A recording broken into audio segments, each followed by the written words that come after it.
اعوذ باللہ من الشیطان الرجیم بسم اللہ الرحمن الرحیم۔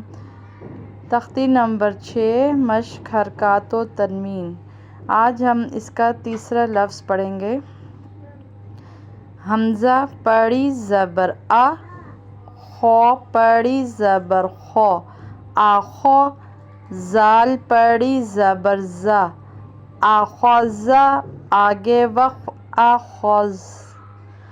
یہ پہلے ہی میں ویڈیوز میں بتا چکی ہوں کہ اگر الف خالی ہو تو مطلب اس کے اوپر کچھ بھی نہ ہو تو وہ الف ہوتا ہے۔ جب اس کے اوپر کوئی بھی زبر زیر پیش آ جائے، کوئی بھی حرکات میں سے حرکت آ جائے، جزم آ جائے، تو یہ الف نہیں رہتا، یہ حمزہ بن جاتا ہے۔ اس لیے ہم اسے اب پڑھیں گے۔ حمزہ پڑی زبر آ، خو پڑی زبر خو، آخو، زال پڑی زبر زا، آخوزا، آگے وقف آخوز۔ وقف کا مطلب جب ہم قرآن میں یہ لفظ آخر میں آیت کے آئے، جہاں آیت ختم ہوتی ہے ہم نے وقف کرنا ہو، یا سینٹر میں بھی کہیں آ جائے، بیچ میں بھی، مگر ہم وہاں وقف کرنا چاہیں، وقف کرنا ہو تو اس کو آخری حرف کو ساکن کر دیتے ہیں۔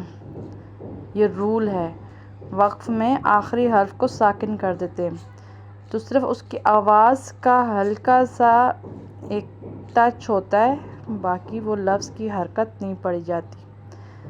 حمزہ پڑی زبر آ، خو پڑی زبر خو، آخو، زال پڑی زبر زا، آخوزا، آگے وقف آخوز۔ میرا خیال اب آپ کو سمجھ آ گئی ہوگی۔ اس کی اچھی سے پریکٹس کر لیں، دہرا لیں اس کے ساتھ، پھر ہم نیکسٹ ویڈیو میں ملتے ہیں۔ اللہ حافظ۔